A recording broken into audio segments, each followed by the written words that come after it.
He looked at me as if I were part of the decor and said, "Financial advice, waitress?" Those 6 words landed in a room that had never been kind to insults, but had been kinder to me than most places since the papers. Tommy's bell above the door squeaked. Rain spattered the diner's windows like a bad ticker tape. The booths were vinyl, the coffee was a little burnt, and the conversation at my end of the counter fell quiet. The billionaire, because there is a difference in how people enter a room when their suit costs more than your rent, had planted a stack of papers on the counter like a challenge. His watch flashed when he leaned forward. Harrison Blackwell, they called him in the business pages, Tower, Portfolio, Sunday opinion columns. "Financial advice, waitress?" he repeated, softer, with a smile that did not reach his eyes. I should have laughed. I did not. Pride has a way of being quiet when it still needs to gather its dignity. I looked at the papers. They weren't just the usual messy spreadsheets people leave to confuse their assistants. They were an outline of a company making decisions with its head turned sideways, leverage where it shouldn't be, cash flow that was more hope than reality. A Miami development outlined as if a billboard could substitute for due diligence. It was not maliciously encoded. It was simply reckless, and for someone who had spent a lifetime reading what numbers tell you when they can't speak, it was obvious. "Sit down," I said. "Put the papers where I can read them. Before the story gets away from me, if this story ever belonged to me alone, I should say this. If you like comeback stories, stick around, subscribe. Tell me where you're watching from in the comments. There are worse ways to spend 10 minutes than hearing how a life folds and is stitched back together. They called me a lot of names after the firm collapsed. I have said other people's words enough to know the cadence of public shame, the outrage, the quotations, the slow-motion stacking of your life into paragraphs you don't recognize. I was Catherine Wells then, counsel, partner, somebody who had spent 3 decades translating markets into strategy and clients into steadier futures. We managed billions, numbers with many zeros I only ever counted in the abstract. Boards liked my voice because it was direct, because I could look at a balance sheet and see not just risk, but character. But the thing about being good at seeing character is that you tend to believe you can insulate your own. My son Michael is the fulcrum of what broke. He was brilliant in the dangerous way brilliance sometimes is, a compass set to direction, not consequence. He took a corner of an operation and tried to expand it with borrowing that moved faster than the underwriting. It's a terrible, sharp thing to say aloud. The person you loved, the boy you watched, learned to tie his shoes, pushed a wrong button, and that error became a press release with your name because the world is most interested in simple narratives. The paper trail was his. The headline attached itself to the entity I had been building for decades. The board wanted answers and needed someone to shoulder the optics. I had taught him to think big. I had not taught him to stop. The FBI's visit was clinical in the way of modern theater. Men and women in plain clothes walked through our lobby like an intrusion of winter. They carried court orders and omission and patience. Files were copied. Servers were photographed. I watched as the compliance officer, a man I'd known from conferences, stood in my office doorway, looking like he had attended every doctrinal lecture on how to hide dread. There was no shouting, no melodramatic arrest. The headlines did the melodrama for us. Overnight, the narrative hardened.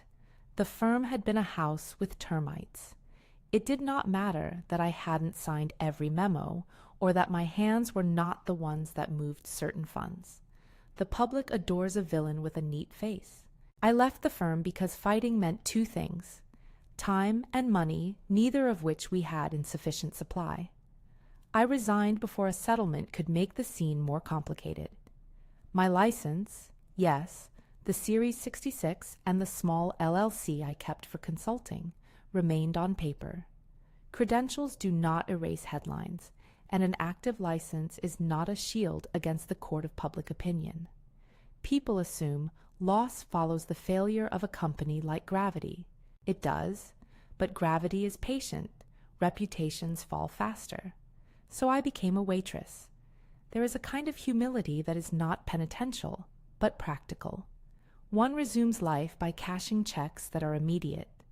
Tommy Murphy had a diner that smelled of bacon and bleach, and the kinds of conversations that forget to be polite. He hired me because his regulars liked my way of listening, and because the world had an economy of pity and awkward loyalty that sometimes resulted in steady employment. I flipped plates for tips and learned to make grilled cheese with the kind of certainty I once brought to restructuring plans. The diner was small enough that it knew people's stories. There was the retired lineman who counted down his pills in a pocketed bottle, the nurse who worked nights and kept crossword puzzles half-finished in the sugar jar. We were sequenced lives, all of us sliding into booths and out of roomers at the same time. I found rhythms that steadied me. Morning newspapers folded in the same place as I wiped tables. The tip jar, which once would have been a metaphor for the gyrations of capital, began to feel like a ledger of daily survival. There is a dignity to the trade. People who say otherwise have never poured coffee for a man at 2 a.m. and watched the way gratitude unlaces a sorrow. And yet, humiliation keeps a calendar of its own. Sometimes I would walk past a table and hear the clink of stories about the firm rearranged with the glitter of gossip. My face was a shorthand, the woman whose son did wrong. It's strange how your worst day becomes the public's favorite shorthand. You become a cautionary tale, forwarded around. But if humility was the starched shirt I wore, competence was the quiet garment beneath it. I had not stopped reading markets. At night, between wiping counters and folding napkins, I would pore over filings, not for vanity, but to keep the muscles of judgment from atrophying. Numbers live. They reveal panic and hubris just as easily as they record profit. The Miami project that would later become the bright, pulsing scar in this hotel of events had been a rumor months earlier. When it turned into the stack of pages Harrison set down at my counter, my fingers pricked at the edges of it, like someone remembering an old shape. Harrison entering the diner wasn't subtle. He brought 3 things that always make the room turn. A bodyguard who looked as if his day job involved never blinking, an assistant who carried a leather portfolio like it contained the weather, and a scent of a life paid for in absolute terms. He was not the sort of man who came to a place like Murphy's for the grilled offerings. He came because someone in his orbit had told him to get out of the building where everyone agreed with him. Wealth, especially of the scale the papers suggested Harrison had, breeds a kind of immunity to humility. It also breeds noise, people whose job is to amplify the story one prefers. He spoke loudly enough to let the room know he could afford to. "We need to talk numbers," he said, and then to me, lighter, as if I might be a prop in a real estate advertisement. "Financial advice, waitress?" People laughed then, a reflexive sound to cover the discomfort of watching power display itself. My hands were busy with a saucer. I could have slipped it to the floor and let the sound get bigger. Instead, I looked at the papers and told him what I saw. It was a dangerous thing to offer diagnosis in a public place to a man who had the means to make your life smaller with a single glance. But I've always believed that numbers are indifferent to status. They are a merciless language. They will tell you when you are overextended, regardless of the cost of your suit. "You've got a development in Miami that's been leveraged to the hilt," I said. "They've refinanced twice in 18 months and used short-term bridges to cover cash flow shortfalls.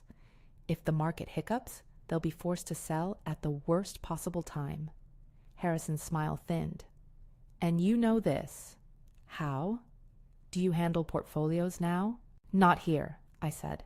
"But I used to run turnarounds for distressed companies. You don't need my card to see the problem, just some common sense and the ability to count how money moves. Leverage inflates a good story into a trap. Cash flow is the heartbeat, and it's showing arrhythmia." He laughed, the kind of laugh that is part challenge and part dismissal. A man at a nearby table, who traded municipal bond tips over his eggs, smirked and said, "She'd better stick to coffee." When you have been suspended over the gallows of public opinion, insults don't cut as much as they gather like cold in the bones. Instead of anger, I felt the precise, clinical thing I'd trained myself to feel when reviewing a failed merger. Curiosity wrapped in a need to verify. "What's your name?" he asked, curiosity and scorn threaded. "Catherine." He arched a brow, as if that were the end of the story. "Catherine who?" "Catherine, the waitress." "A pleasure." "That's enough," Tommy said. He'd been watching. He moved close and cleared his throat. Tommy is the kind of man who runs a business with stubbornness and a soft spot for people who show up. He was also a man who had given me my first uniform in the decade that followed the headlines. Harrison left. He paid in exact bills, left a tip that made some people in the diner talk, and took his papers with him. The stack dropped off the counter like a tossed gauntlet. I thought that would be the end of it.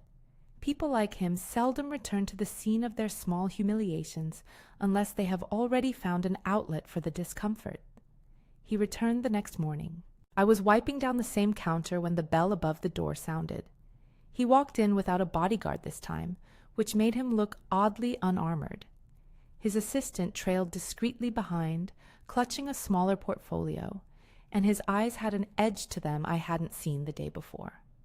I had the luxury in that moment of watching someone whose life is spent paying to avoid discomfort confront it. "Ms. Wells," he said. "About earlier." "I'm Catherine," I said. Courtesy costs nothing, even when courtesy is inconvenient. He hesitated, then sat at the counter as if the world outside had become too loud for his taste. The rain had stopped. He spread the papers, and when I looked, I saw annotations in his own handwriting, numbers circled, frantic questions in the margins. Being rich does not immunize you against dread. It merely gives you options that are often costlier than you imagined. "I suppose you were right about the Miami thing," he said. He did not say it as a victory. It sounded more like a confession. "We misread the taps of capital. Our leverage is—" He stopped, searching for a word that would not be met with pity. "You consumed short-term debt to delay a sale," I said. "When you do that, you turn a liquidity problem into a solvency problem. It's a striptease of confidence. People will believe you until they don't. Then everything becomes a rush to the exits." His face didn't change when I said it. Somewhere in that face was a man for whom admitting error was an odd form of nakedness.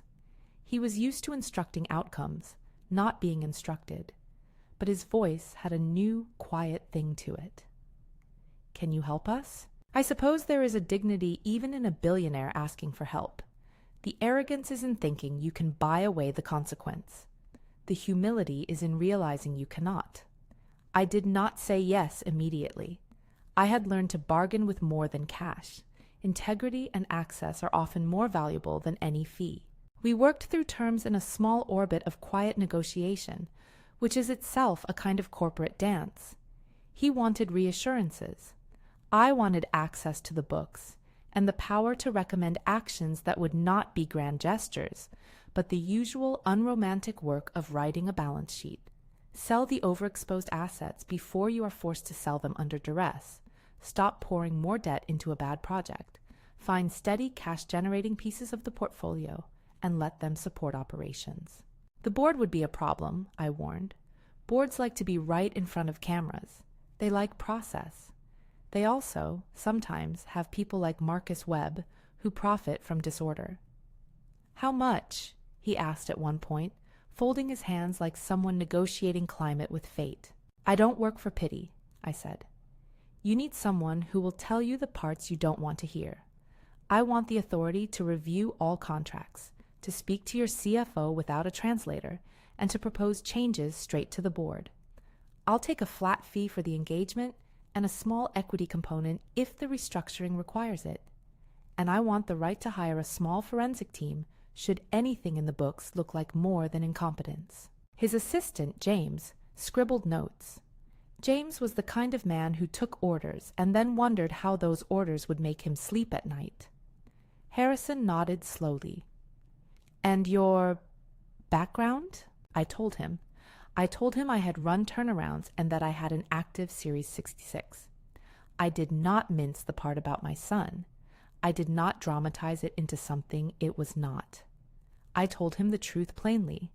I know how a small mistake can cascade into ruin, and how the same cascade can sometimes be stemmed if someone acts before the water reaches the second floor. He listened. When I finished, he did not apologize. He simply said, "If you can make the board listen to you, I'll back your plan." There was a pause, an import of possibility. For the first time since the raid, possibilities felt like something other than punishments. Possibility has a smell. It is equal parts fear and hunger. We shook on terms as if sealing an old-school deal.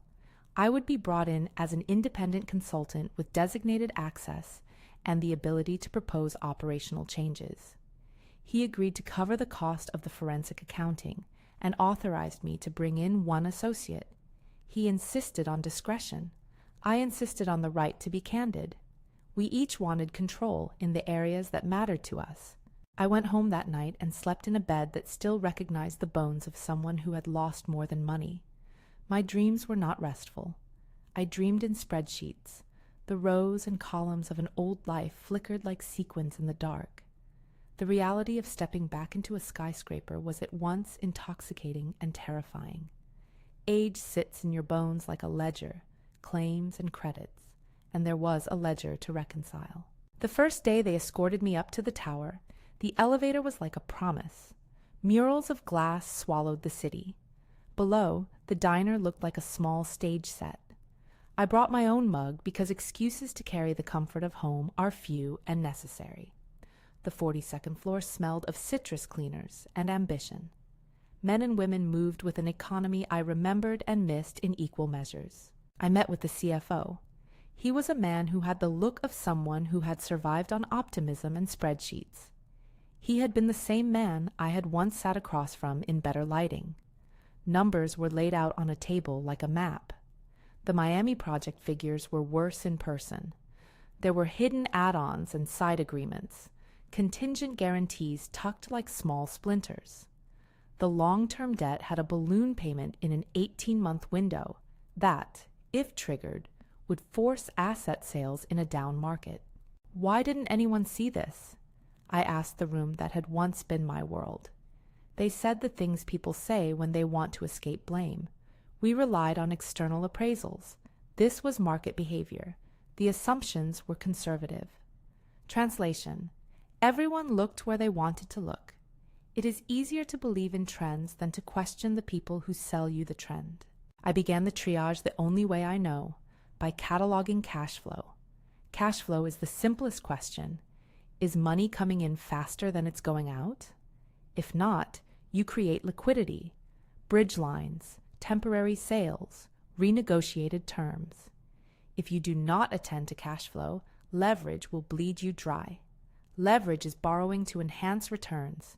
Used sensibly, it's a tool. Used foolishly, it is a magnifier of bad choices. I proposed a small surgical plan. Stop the bleeding by pausing new investments in the Miami project, arrange a partial sale of non-core assets that still had buyers, and immediately renegotiate covenants on the most aggressive loans. All of this required a board that would listen, and every plan requires someone to execute it.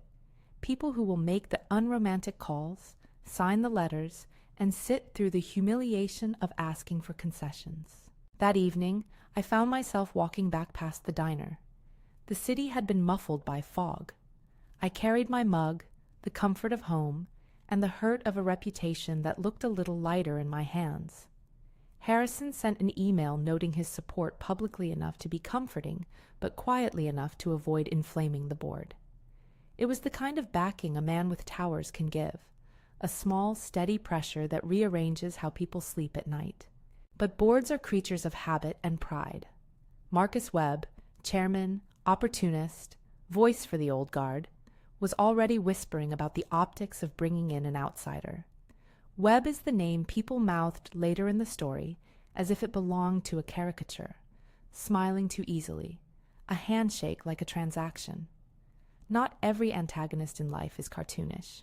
Some are merely people who prefer the smell of chaos because they can breathe profit in it. The first meeting I had with the board was a study in decorum and knives hidden in coffee cups. I presented the facts in the plain way I always have. Data, projections, the small arithmetic of likely outcomes. I showed them the timeline that forced the liquidity conversation. I recommended the sale of a subsidiary that had been hemorrhaging cash, but which Webb had sentimental ties to. Sentiment makes for poor fiscal policy. Webb's objections were procedural at first. We should wait for a committee, we should solicit more appraisals, we should avoid panic. I answered the way a person answers when they are trying to prevent an emergency, with clarity and the offering of choices that contained consequences. I did not promise miracles. I proposed work, forensic accounting, renegotiation of covenants, and the sale of underperforming assets. I asked for emergency authority to act if certain triggers were hit. The board bristled. Votes were requested. People spoke of fiduciary duty in tones that suggested they had recently misplaced theirs. At the end of that meeting, there was a decision to be made and a dozen ways to avoid making it. I left the building with a weight still on my shoulders, the kind of gravity that comes from knowing the difference between what must be done and what will be done. Outside, the city moved in indifferent haste. Inside, the company's fate felt like a script written by people who preferred drama to discipline. That night, I sat at Tommy's counter in my own uniform, the steam of coffee wrapping around me like an old argument. I was not sure whether the board would authorize what I asked. I was sure of one thing. The numbers did not care about pride, titles, or age. They only cared that someone would act before the next ball came due. When I was a younger woman, I thought reputation was a fragile thing you could protect by hiding drafty corners. I had learned the opposite. Reputation is a muscle.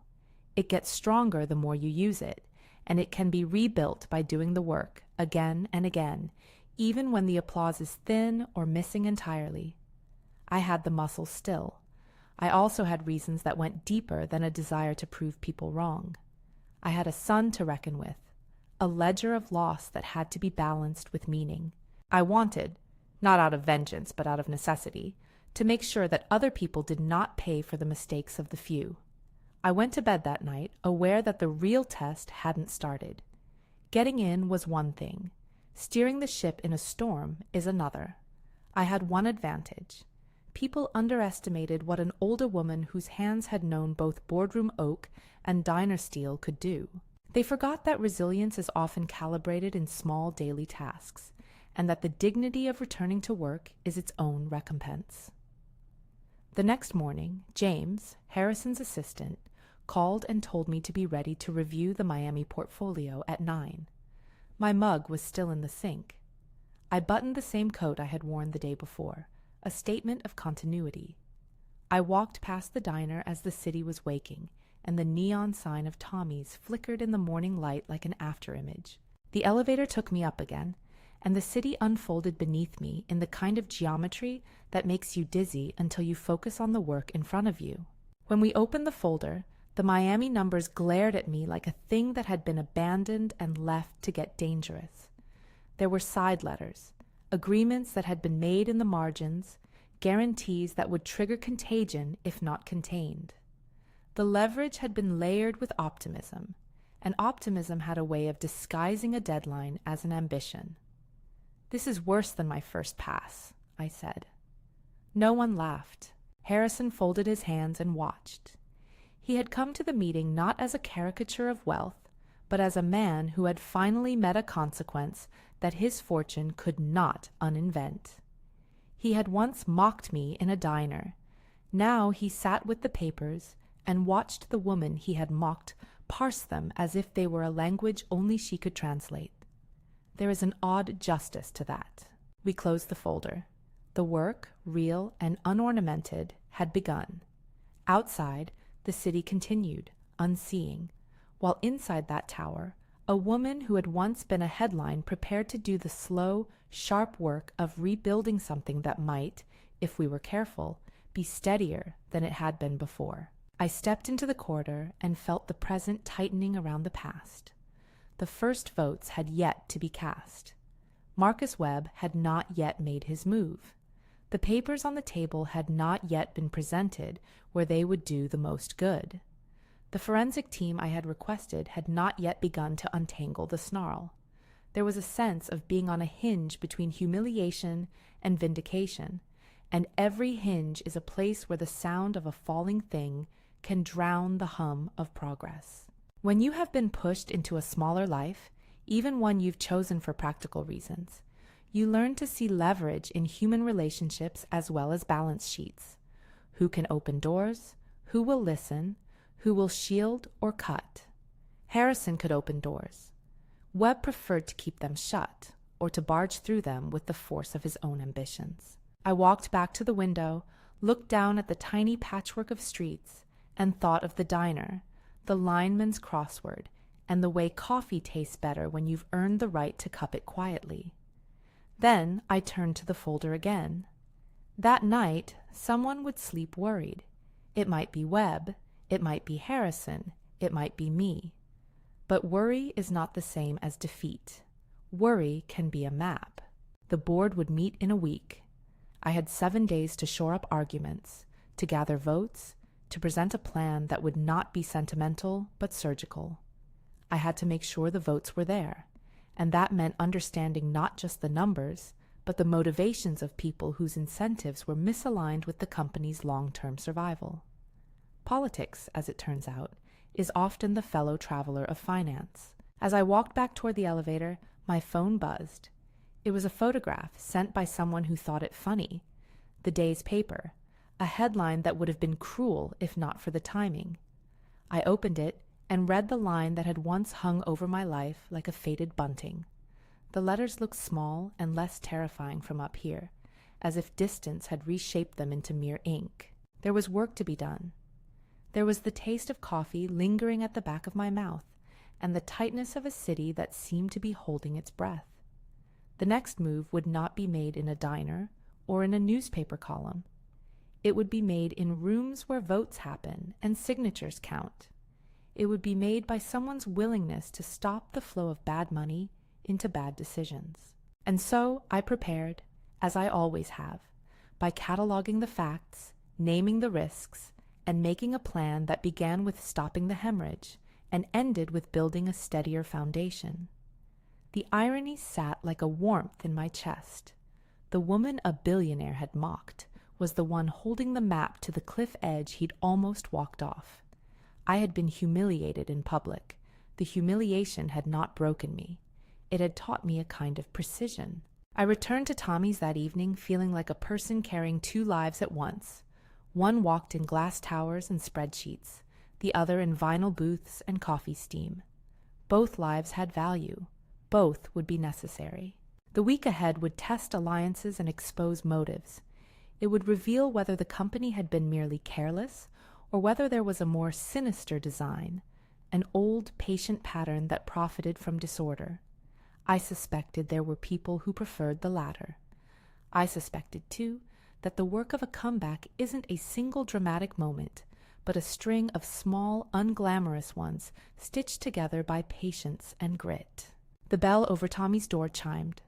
Outside, rain began again, returning the city to its own punctuation. I refilled the salt and pepper shakers, drew the same careful lines on napkins with a ballpoint pen, and in the quiet between orders, I laid out the points I would bring to the first board vote. The stack of papers Harrison had left with me felt like a kind of litmus test.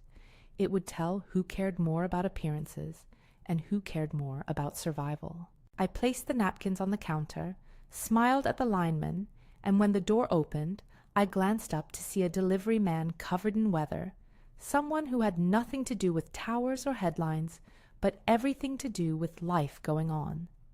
That was perhaps the only thing I had learned in the months since my fall. Life continues in 1,000 small acts of persistence, and if you let the small things teach you, you learn how to stand. The next morning would hold the first vote. The first vote would be a crucible. I made a list of people I needed to talk to, names and temperaments, the kinds of debts and favors they kept. I would not win by charm. I would win by proof. When you are older, you understand the economy of time differently. You invest in the parts that compound. Reputation compounds. Trust compounds. Money compounds. My first order of business was to make sure that the company's trust, its ability to be relied upon by creditors, tenants, and investors, would be the first thing we tried to restore. It was a small aim with a large effect. I closed my notebook, wiped a table, and stepped out into a city that had no idea what was about to happen in rooms far above it. The world is full of people who will mock you for speaking plainly. A few will mock you before they listen. The billionaire had done both. Now, with the papers returned to the conference table and a week to prove that talk matters less than action, the story, my story, had moved from the counter of a diner to the hinge of a boardroom. The morning of the vote arrived like an exam I had been studying for all my life. I moved through it the way I always have, quietly, deliberately, telling myself the work mattered more than the applause.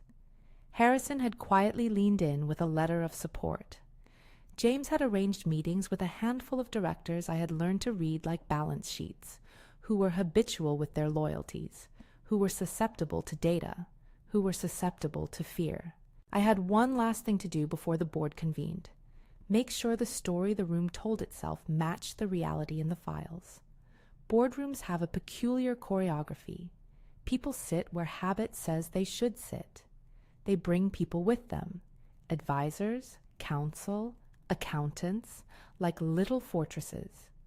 The air smelled of new pens and old compromises. Marcus Webb sat at the head as if heredity were a credential. He smiled a practiced smile and began with procedural pleasantries. His voice was smooth. His hands were polished. He asked for more appraisals. He spoke of committees and independent reviews in the tone of someone allergic to urgency. I had expected this. I had not come to make friends. I had come to stop the slide. I took the floor and did what I always did, laid out the arithmetic in clear sentences. Here is the cash schedule. Here are the bridge loans. Here is the balloon payment that will force a sale if it comes due in a market that's turned less forgiving.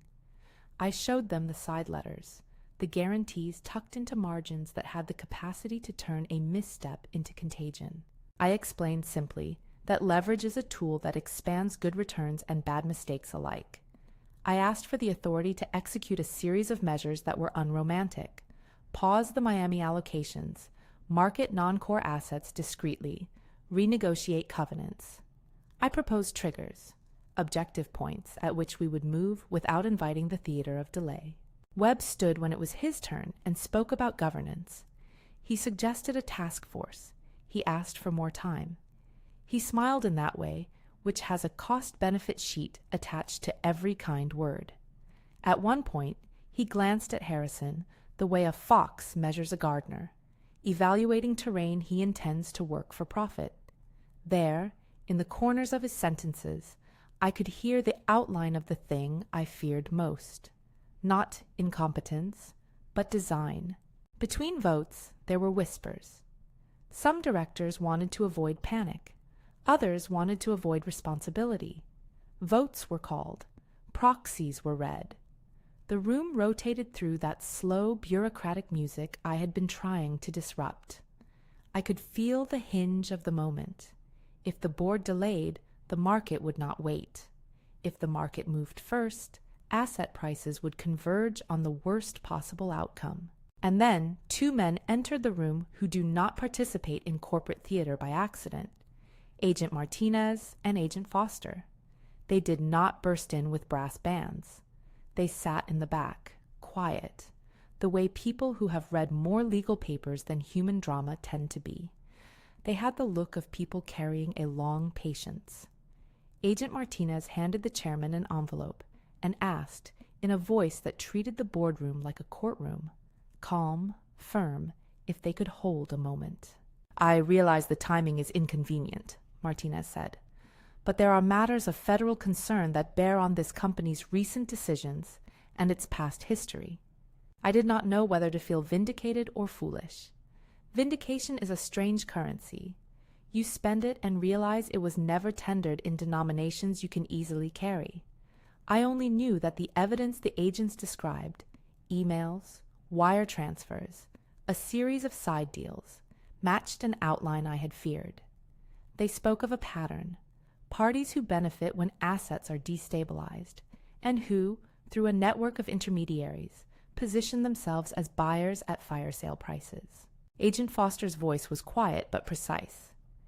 Ms. Wells, we have been investigating activity that looks like coordinated pressure to force distressed sales. Some of that activity dates back to the events that led to your firm's collapse. We believe Marcus Webb had a role in orchestrating steps that created or magnified distress, which then benefited certain buyers. We're not making final determinations in this room, but we need your cooperation to complete the picture. Cooperation, a polite word that carries a weight of hazard. They wanted me to be present at a meeting and to wear a recording device. They would not ask lightly. For months, my privacy had been shaped into public paragraphs. I had been wired in the past by journalists and by my own conscience. This felt different. This felt like walking into a trap I had been trying to build myself. Only now the trap would be recorded and legally admissible. I thought of my son, of the way a single decision had become a chain across years. I thought of the press conferences and the silence that followed. I thought of the diner and Tommy's bell and the small ledger of ordinary honors that had kept me afloat. There is a time in every comeback when you must let your voice become a tool, not just a protest. I nodded. I'll do it, I said. They fitted me with a tiny microphone, something the size and weight of an aspirin. It sat under my jacket, invisible in the way real decisions often are. Agent Martinez gave me a look, quiet, steady, like someone who knows what is risky and why it's worth it. The meeting resumed. Webb continued his dance of delay, arguing process with the low, steady voice of someone who believes time is an ally when you have influence. He proposed an alternative: privatize the discussion, bring in more advisors, defer any emergency authority in favor of a rolling committee. It read like a play to confuse and stall. At a break, Webb stepped toward Harrison and me. He murmured something about protecting shareholder value and fixing things the old way. He used the word value with the calm of someone reminding you that values are also currency. There was a moment where I could have walked away, where I could have let the agents do their job without my presence. But I had a different calculation. The thing I wanted was not merely a legal victory, but a clear repair. The truth would both unmake and remake the path forward. When the vote was taken on the immediate authority for the restructuring plan, two things happened nearly at once. A director who had been sitting on the fence voted in favor, citing new information and a sense of duty to creditors and tenants. Someone else abstained. The margin was thin. The world is rarely kind enough to give you a decisive victory when the stakes are high. I had the authority I needed to start. But then Webb, frustrated, stepped out of the room and into the corridor. Agent Foster, who had been near the doorway, followed with a quiet efficiency. Later, I would learn the words Webb used in the hallway, words about forcing defaults, about engineering outcomes, so buyers in his network could pick up assets cheaply, were captured by the device under my jacket. They were not the florid confessions of a villain in a novel. They were ordinary sentences steeped in commerce and greed, the kind of remark that revealed motive when placed beside evidence of action. Minutes after the meeting, plainclothes agents emerged from the corridor and approached Webb. He looked surprised, then angry, then small in a way polished hands rarely are on public display. The agents read him his rights in a voice that was procedural, not theatrical. They led him away without the drama of shouted accusations. The newsroom would later play the clip, the hallway words folded under the weight of legal process. Webb was arrested. He was taken into custody. The boardroom, which had been a stage for delayed decisions, became a place of quiet, shocked recalibration. I did not celebrate. There is no noisy satisfaction in seeing a human being led away. There is a relief that things can finally be tested against the facts. The days that followed were a series of practical steps, wrapped in careful supervision. The forensic team, paid for by Harrison at my insistence, pulled through files with the patience of someone unraveling knitting. The side letters we had found were part of a larger pattern. With the FBI's cooperation, we were able to trace some transfers and communications that had been designed to create the very distress that benefited particular buyers. The public narrative shifted. The newspapers rewrote the paragraphs that had once been used to sentence me in public. It was not instant redemption. It was the slow work of evidence being allowed to exist on its own terms. There were votes to be taken on asset sales. I insisted on marketing non-core properties discreetly and structuring sales in a way that captured real value rather than the limp leftovers of panic. We renegotiated covenants with lenders, trading time for realistic plans and letting cash flow begin to matter again. The Miami piece, once a headline in the tabloids of the property pages, was reduced to a smaller, manageable negotiation.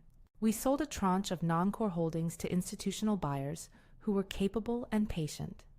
The proceeds went to shore up liquidity and to reassure tenants and creditors. It was not glamorous work. It was the kind of work that economists like to blush about.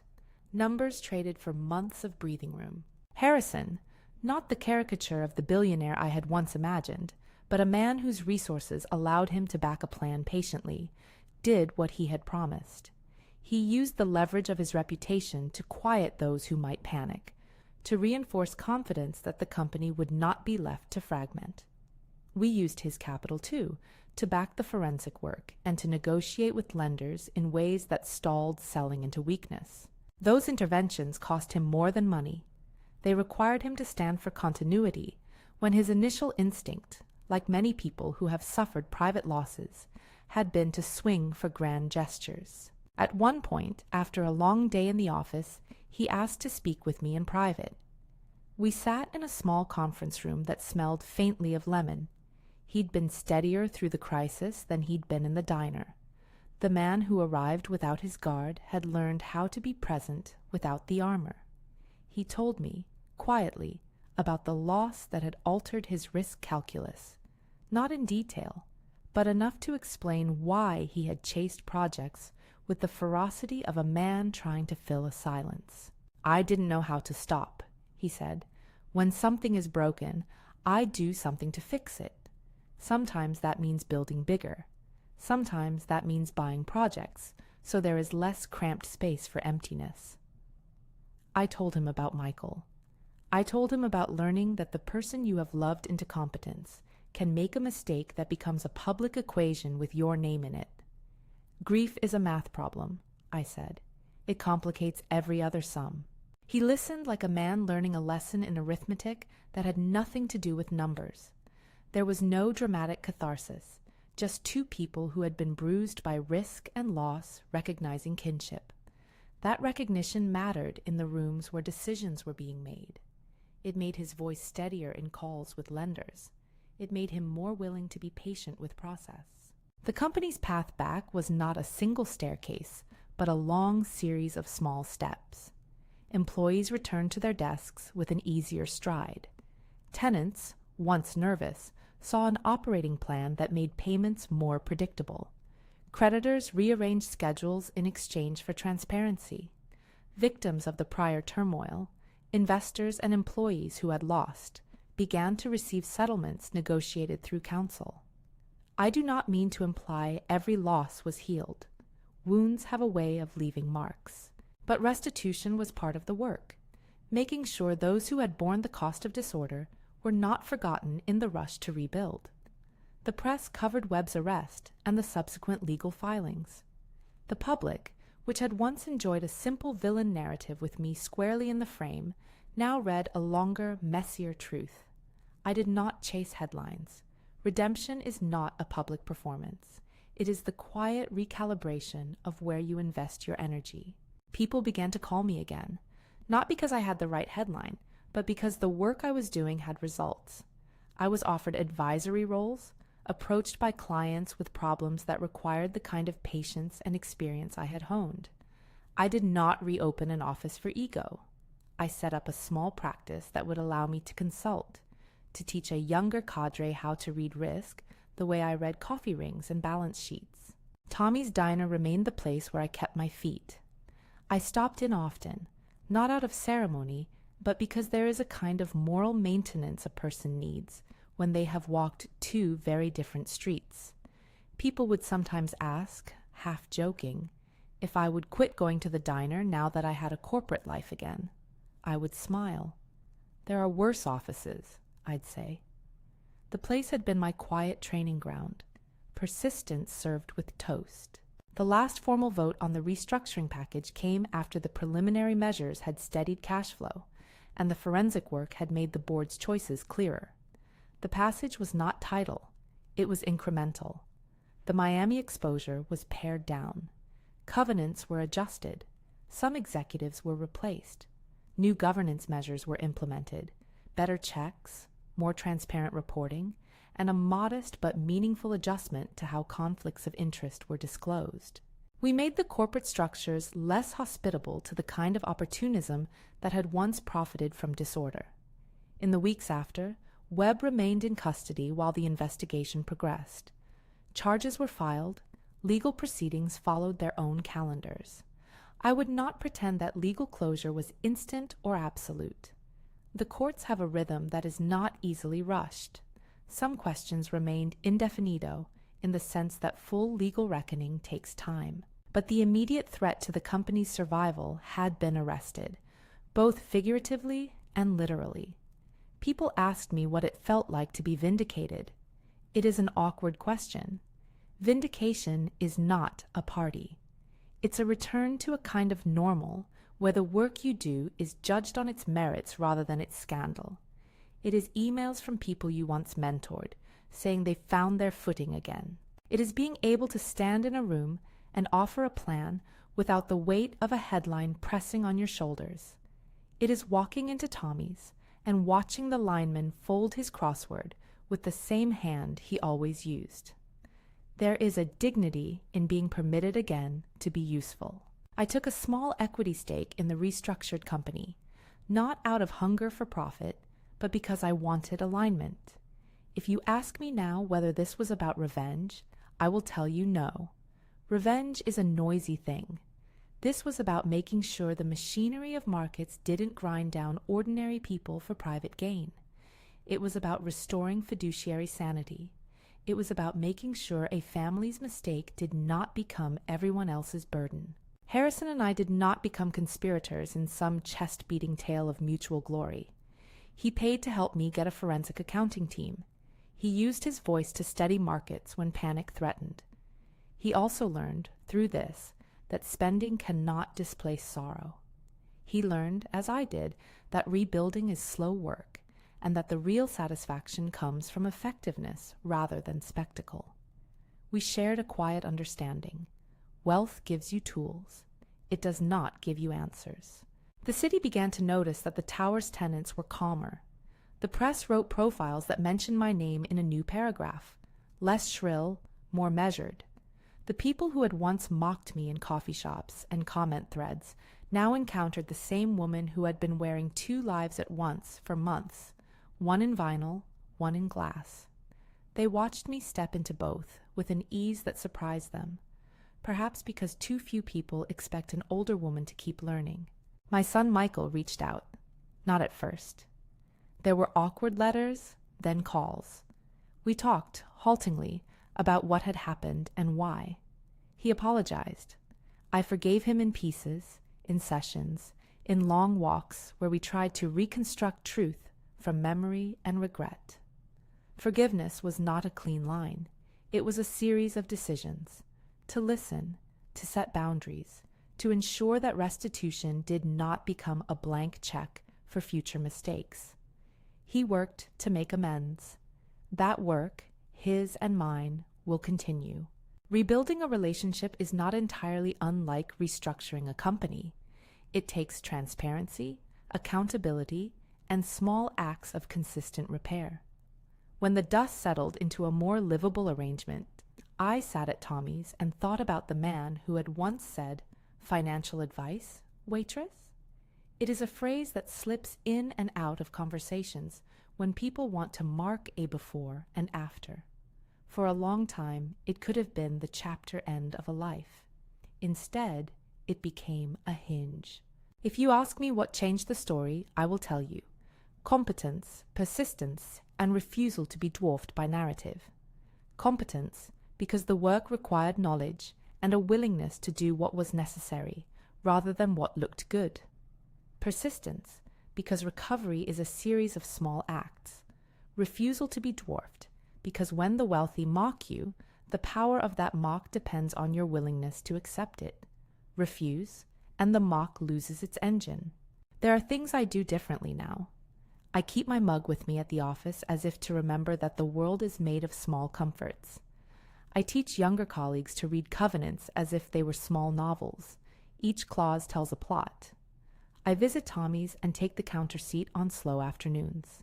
The work that saved the company did not return every lost thing, but it returned something crucial. The sense that competence can be a weapon against humiliation, and that age is not a sentence, but a capacity. If there's a line that matters, it's proper to make it memorable. Sometimes the best comeback is refusing to stay down. It is not about attacking or gloating. It's about showing up, doing the work, and letting evidence, not noise, decide the outcome. Before I go, if this story speaks to you, if you've been underestimated, laughed at, or pushed into a smaller life, share your comeback in the comments. Tell me where you're watching from. If you want more stories about people who rebuilt when the odds were stacked against them, subscribe and hit the notification bell. We all learn from each other's refusals to stay down. I still pour coffee sometimes for people who have no idea that the woman behind the counter once navigated boardrooms and washed pots of numbers until they were honest. They look me in the eye, hand me a coin, and say, "Thank you."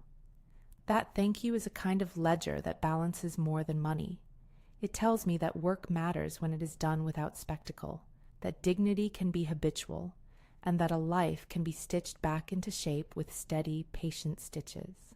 If Harrison ever asks me for financial advice, waitress, again, I will smile and hand him a napkin with a plan on it. He will know, by then, that the woman across the counter reads ledgers and lives the same way, carefully, honestly, and with a faith in the small, persistent acts that make up a true comeback.